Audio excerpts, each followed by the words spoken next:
আপনি কি জানেন, আজ রাতে যখন আপনি আপনার পরিবারের সাথে সেহরি খেয়ে তৃপ্তির ঢেকুর তুলছেন, তখন আপনার খুব কাছের কোনো মানুষ মাটির নিচে অন্ধকার কবরে শুয়ে আপনার পথের দিকে তাকিয়ে আছে। রমজানের এই বরকতময় চাঁদ কি তাদের কবরে কোনো আলোর রেখা পাঠায়, নাকি তারা আজও সেই চিরচেনা অন্ধকারে যন্ত্রণায় ছটফট করছে? চলুন আজ পর্দার পেছনের সেই অজানা জগৎ থেকে ঘুরে আসি। আসসালামু আলাইকুম প্রিয় দর্শক ও দিনী ভাই বোনেরা। শহর জুড়ে তখন উৎসবের আমেজ। পশ্চিম আকাশে রমজানের এক ফালি বাঁকা চাঁদ দেখা দিয়েছে। রহমতের মাস শুরু হয়েছে।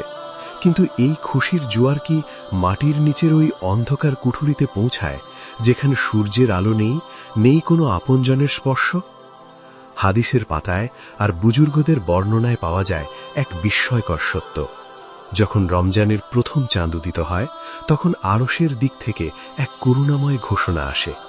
জাহান্নামের দরজাগুলো বন্ধ করে দেওয়া হয়, আর জান্নাতের সুবাস ছড়িয়ে পড়ে চারদিকে। এই সুবাস কি কবরের বন্দীরা পায়?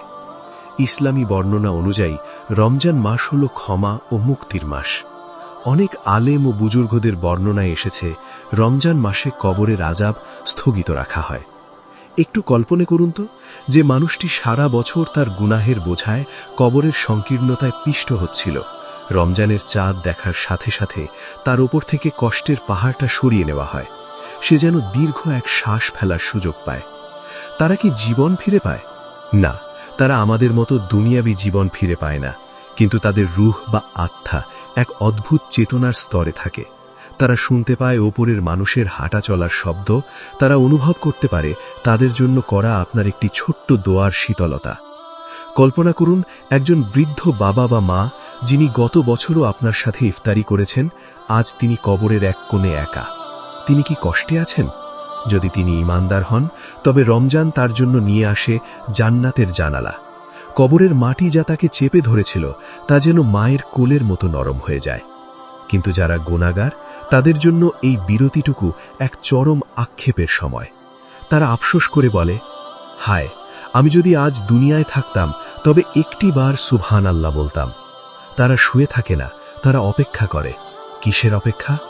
আপনার পক্ষ থেকে এক ফোঁটা চোখের পানির, আপনার করা একটু সাদকার, কিংবা এক কাতার নামাজ শেষে আপনার দু হাত তুলে বলা, রব্বি ইরহামহুমা কামা রব্বায়ানি সাগীরা। আপনার এই একটি দোয়া তাদের অন্ধকার কবরে হাজার ওয়াটের বাল্বের মতো আলো হয়ে পৌঁছে যায়। সেহেরির সময় যখন মুমিনের ঘরে ঘরে তসবিহ আর কান্নার আওয়াজ ওঠে, তখন মাটির নিচে সেই জগৎটায় এক অদ্ভুত নীরবতা নেমে আসে। রমজান মাস এলে কবরের সেই ভয়ঙ্কর সংকীর্ণতা যেন হঠাৎ করেই প্রশস্ত হয়ে যায়। হাদিসের বর্ণনায় পাওয়া যায়, রমজান মাসে জাহান্নামের দরজাগুলো তালাবদ্ধ করে দেওয়া হয়, যার প্রভাবে কবরের যে অংশটি জাহান্নামের আগুনের সাথে সম্পৃক্ত ছিল, সেখান থেকে উত্তপ্ত হাওয়া আসা বন্ধ হয়ে যায়। সাধারণত কবরে মুনকের ও নাকিরের ফেরেশতা আসেন সওয়াল জবাবের জন্য, কিন্তু রমজান মাসে কবরের পরিবেশটা বদলে যায়। যারা সারা জীবন রোজা রেখেছেন, যারা ক্ষুধার্তকে অন্ন দিয়েছেন, তাদের কবরে এই মাসে জান্নাতের শীতল বাতাস বইতে থাকে। বর্ণনায় আসে, রোজাদারের মুখের ঘ্রাণ আল্লাহর কাছে মেসকাম্বরের চেয়েও প্রিয়। সেই ঘ্রাণে তখন অন্ধকার কবরটি আমোদিত হয়ে ওঠে। কল্পনা করুন সেই দৃশ্যটি। একজন ঈমানদার বান্দা কবরে শুয়ে আছেন। তার চারপাশে কোনো দেয়াল নেই, বরং জান্নাতের একটি জানালা খুলে দেওয়া হয়েছে। সেখান থেকে তিনি জান্নাতের নেয়ামতগুলো দেখছেন। ফেরেশতারা তার শিয়রে এসে পরম মমতায় দাঁড়িয়ে থাকেন। তাকে বলা হয়, তুমি সেই শান্তিতে ঘুমাও যেমন এক নববিবাহিত দম্পতি গভীর শান্তিতে ঘুমিয়ে থাকে। তার জন্য কবর আর কোনো ভয়ের জায়গা থাকে না, বরং তা হয়ে ওঠে জান্নাতের একটি বাগান। অন্যদিকে সেই অভাগা মানুষটির কথা ভাবুন, যে সারা জীবন রমজানের সম্মান করেনি। তার কবরে আযাব হয়তো সাময়িকভাবে স্থগিত থাকে রমজানের খাতিরে, কিন্তু তার মনের ভেতরে থাকে এক বিশাল শূন্যতা আর হাহাকার। সে দেখতে পায় তার পাশের কবরের মানুষটি শান্তিতে আছে, অথচ সে নিজে এক অনিশ্চিত ভবিষ্যতে বন্দী। সে তখন হাত বাড়িয়ে চিৎকার করে বলতে চায়, ওগো দুনিয়াবাসী, তোমরা যারা এখনো সময় পাচ্ছ, একটিবার সেজদায় লুটিয়ে পড়ো, এই রমজানকে হেলায় হারিয়ে দিও না। কিন্তু তার সেই আর্তনাদ দুনিয়ার কোনো কান শুনতে পায় না। শুধু বনের পশু পাখিরা সেই নীরব কান্না অনুভব করে থমকে দাঁড়ায়। কবরের মাটি তাকে আর আগের মতো জ্বলে চাপ দেয় না ঠিকই, কিন্তু এক করুণ অনুশোচনা তাকে দগ্ধ করতে থাকে। তারা কি জীবন ফিরে পায়? হ্যাঁ, তাদের রূহ বা আত্মা তখন অনেক বেশি সজাগ থাকে। তারা দেখতে পায় তাদের সন্তানরা তাদের জন্য ইফতারি দান করছে কিনা। যখন কোনো জীবিত মানুষ তার মৃত মা বাবার জন্য এই মাসে 1 টাকা সাদকা করে কিংবা 1 লোকমা খাবার কাউকে খাওয়ায়, তখন নূরের খালাই করে সেই সওয়াব ফেরেশতারা কবরে নিয়ে হাজির হন। ফেরেশতারা বলেন, হে কবরের অধিবাসী, তোমার সন্তান তোমার জন্য এই উপহার পাঠিয়েছে। তখন মৃত মানুষটির যে খুশি, তা দুনিয়ার কোনো রাজত্ব পাওয়ার খুশির চেয়েও কোটি গুণ বেশি। তারা তখন প্রাণ ভরে তাদের জীবিত স্বজনদের জন্য দোয়া করতে থাকেন। কবরের সেই অন্ধকার কুঠরিতে বসে তারা অপেক্ষা করে কখন ইফতারের সময় হবে, কখন তাদের প্রিয়জনরা মোনাজাতে তাদের নাম ধরে একটু কাঁদবে। আমাদের মনে প্রশ্ন জাগে, কবরে যারা শুয়ে আছে তারা কি সারাক্ষণই একা? তারা কি একে অপরের সাথে কথা বলে? হাদিসের বিভিন্ন বর্ণনায় এবং মারেফাতের কিতাবগুলোতে এক অদ্ভুত ও সুন্দর সত্য উন্মোচিত হয়েছে। রমজান মাস যখন আসে, তখন মুমিন বান্দাদের রূহ বা আত্মাদের জন্য এক বিশেষ সুযোগ তৈরি হয়। আপনি কি জানেন, যখন একজন নতুন মানুষ কবরে যায়, তখন পুরনো আত্মারা তাকে ঘিরে ধরে। ঠিক যেমন প্রবাস থেকে কেউ দেশে ফিরলে পাড়া প্রতিবেশীরা তাকে ঘিরে ধরে দুনিয়ার খবরাখবর জানতে চায়। রমজানের এই বরকতময় রাতগুলোতে নেককার রূহগুলো একে অপরের সাথে মিলিত হয়। তারা তখন একে অপরকে জিজ্ঞেস করে, বলতো, আমার সেই ছেলেটা কি এখনো নামাজ পড়ে? আমার সেই মেয়েটা কি এখনো আমার জন্য দান সাদকা করে? রমজানের সেহরির ঠিক আগ মুহূর্তে যখন আসমান থেকে রহমত ঝরতে থাকে, তখন এই আত্মাগুলো এক জায়গায় জড়ো হয়। তাদের মুখমণ্ডল নূরে ঝলমল করতে থাকে। তারা তখন দুনিয়ার সেই দিনগুলোর কথা মনে করে, যখন তারা একসাথে বসে ইফতার করত, একসাথে তারাবি পড়ত। এক অদ্ভুত মায়াবী পরিবেশে তারা একে অপরের সাথে সুখ দুঃখ ভাগ করে নেয়। কিন্তু এই মিলন মেলায় সবার ঠাঁই হয় না। যারা দুনিয়ায় থাকতে রমজানের অবমাননা করেছে, যারা মা বাবার অবাধ্য ছিল, তারা এক কোণে পড়ে থাকে। তাদের রূহগুলো অন্য রূহদের সাথে মিশতে পারে না। তারা দূর থেকে সেই নূরের ঝলকানি দেখে আর ডুকরে কেঁদে ওঠে। তাদের কান্না কোনো মানুষ শুনতে পায় না, কিন্তু কবরের প্রতিটি বালুকাকণা সেই কান্নায় ভিজে যায়। কল্পনা করুন সেই দৃশ্যটি। একজন মা কবরে শুয়ে আছেন। তিনি শুনছেন তার ছোট ছেলেটি সেহরির সময় কাঁদছে আর বলছে, আল্লাহ, আমার মাকে মাফ করে দাও। এই খবরটি যখন ফেরেশতারা সেই মায়ের কাছে নিয়ে যান, তখন মায়ের আত্মা খুশিতে জান্নাতি পোশাকে সুশোভিত হয়ে ওঠে। তিনি তখন অন্য আত্মাদের বলেন, দেখো, আমার সন্তান আমাকে ভুলে যায়নি, সে আজও আমার জন্য আল্লাহর কাছে হাত তুলেছে। কবরের সেই জীবনে এর চেয়ে বড় আনন্দ আর কিছু হতে পারে না। তারা জীবন আমাদের মতো রক্তমাংসের নয়, বরং তা এক বারজাখী জীবন। তারা ঘুমিয়ে থাকে না, বরং তারা এক দীর্ঘ প্রতীক্ষায় থাকে। রমজানের প্রতিটি দিন তাদের জন্য এক একটি আশার প্রদীপ। কবরের সেই অন্ধকার মাটির নিচে তারা অনুভব করতে পারে কখন সূর্য ডুবছে, কখন আসমানে মাগফিরাতের ঘোষণা হচ্ছে।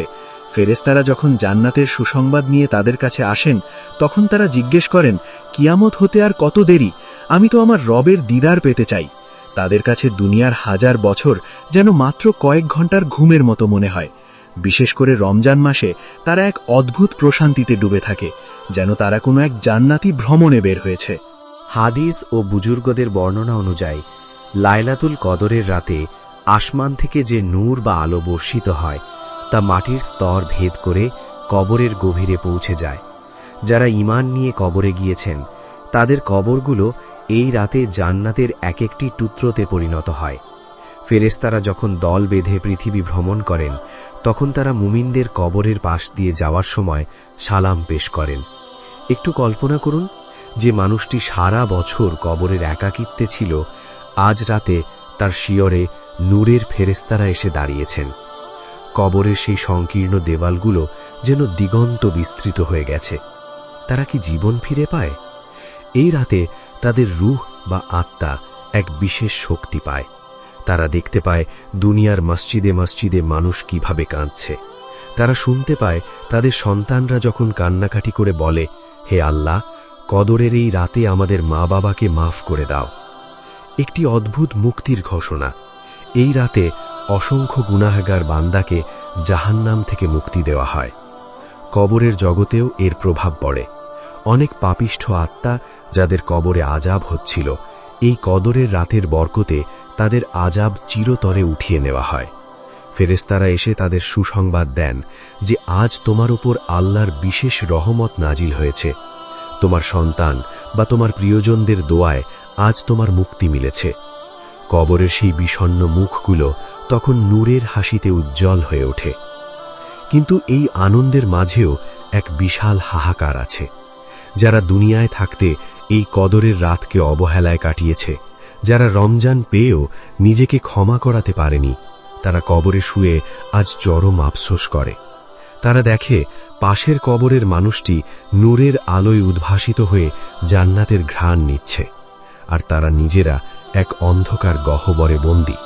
তারা চিৎকার করে বলতে চায়, একটি বার, শুধু একটি সেজদা দেবার জন্য আমাকে দুনিয়ায় পাঠাও। কিন্তু সেই সুযোগ আর আসে না। কদরের রাতে যখন কবরের মাটি শীতল হয়ে যায়, তখন নেককার রূহগুলো একে অপরকে শুভেচ্ছা জানায়। তারা এক জান্নাতি মাজলিস কায়েম করে। তাদের কাছে এই রাতটি যেন ঈদের আগের এক পরম পাওয়া। তারা গভীর তৃপ্তিতে মাটির নিচে বিশ্রাম নেয়, যেন তারা জেনে গেছে সামনেই তাদের জন্য অপেক্ষা করছে এক অনিন্দ বসন্ত। রমজানের সেই বরকতময় দিনগুলো ফুরিয়ে এলো। পশ্চিম আকাশে যখন শাওয়ালের সরু চাঁদটি দেখা যায়, দুনিয়া জুড়ে তখন খুশির জোয়ার। কিন্তু আপনি কি জানেন এই ঈদের চাঁদ কবরের বন্দীদের জন্য কতটা কষ্টের? রমজান মাস জুড়ে যে রহমতের দরজাগুলো খোলা ছিল, যে আযাব স্থগিত ছিল, তা যেন আবার এক অজানা আশঙ্কায় ধীর পায়ে ফিরে আসছে। ঈদের রাতে যখন আমরা নতুন পোশাক পরি, সেমাই আর পোলাওয়ের ঘ্রাণে ঘর ভরিয়ে তুলি, তখন কবরের সেই অন্ধকার কুঠুরিতে এক অদ্ভুত নীরবতা নেমে আসে। যারা সারা মাস কবরের আযাব থেকে মুক্তি পেয়েছিল, তারা আজ ডুকরে কেঁদে ওঠে। তারা জানে কাল থেকে আবার সেই চিরচেনা নিঃসঙ্গতা। তারা কবরের দেওয়াল আঁকড়ে ধরে বলতে যায়, হায় রমজান, তুমি কেন চলে যাচ্ছ? তুমি থাকলে তো আমি একটু শান্তিতে থাকতাম। তারা কি আমাদের খুশিতে অংশ নিতে পারে না? হ্যাঁ, তারা আমাদের খুশি দেখে, কিন্তু তাদের মনে থাকে এক বিশাল শূন্যতা। তারা দেখতে পায় তাদের সন্তানরা ঈদের নামাজ পড়ে কোলাকুলি করছে, কিন্তু বাবার কবরের পাশে এসে একটু দাঁড়ানোর সময় তাদের নেই। তারা অপেক্ষা করে, কেউ কি আসবে, কেউ কি এক মুঠো মাটি দিয়ে বলবে, হে আল্লাহ, আমার এই আপন মানুষটিকে তুমি ক্ষমা করো। ওগো দুনিয়াবাসী, ওগো আমার প্রিয়জনেরা, তোমরা কি শুনতে পাচ্ছ আমাদের কথা? আজ ঈদের চাঁদ উঠেছে, তোমরা আনন্দ করছো, কিন্তু আমরা এখানে মাটির নিচে অন্ধকার এক কবরে বন্দী। গত বছরও তো আমি তোমাদের সাথে এক দস্তরখানে বসে ইফতার করেছি, তোমাদের হাসিতে হাসি মিলিয়েছি। আজ কেন আমি এত একা? জানো, এই রমজান মাসটা আমার জন্য কত বড় নেয়ামত ছিল। আজ যখন রমজান বিদায় নিচ্ছে, আমার কলিজাটা যেন ফেটে যাচ্ছে। কাল থেকে হয়তো আবার সেই আযাব শুরু হবে, আবার হয়তো সেই অন্ধকার আমাকে গ্রাস করবে। তোমরা কি একটিবারও আমাদের কথা ভাববে না? তোমরা যখন কাল ঈদের নামাজ পড়ে মোনাজাত ধরবে, তখন কি একটিবারও আমাদের নামটা উচ্চারণ করবে ঘন? আমাদের জন্য কি এক ফোঁটা চোখের পানি ফেলবে না? তোমাদের ওই এক ফোঁটা চোখের পানি আমাদের এই জ্বলন্ত কবরকে শীতল জান্নাত বানিয়ে দিতে পারে। ওগো আমার কলিজার টুকরো সন্তান, ওগো আমার প্রিয় সাথী, আমাদের ভুলে যেও না। এই মাটির নিচে আমরা বড্ড একা, বড্ড অসহায়। আমাদের জন্য একটু দোয়া করো, শুধু একটু দোয়া করো। আপনার প্রিয়জন কি আজ কবরে একা? তাদের জন্য একটিবার আলহামদুলিল্লাহ ও ইস্তিগফার পড়ুন। বন্ধুরা, আজকের ভিডিওটি এই পর্যন্তই। যদি ভিডিওটি আপনাদের ভালো লেগে থাকে এবং দ্বীন প্রচারে সহায়ক মনে হয়, তাহলে লাইক দিন এবং শেয়ার করে অন্যদের জানার সুযোগ করে দিন। আরও ইসলামিক ভিডিও পেতে আমাদের চ্যানেলটি সাবস্ক্রাইব করে বেল আইকনটি চেপে রাখুন। আল্লাহ আমাদের সবাইকে হেদায়েতের পথে কবুল করুন। আমিন। আসসালামু আলাইকুম রহমতুল্লাহি ওয়া বারাকাতুহু।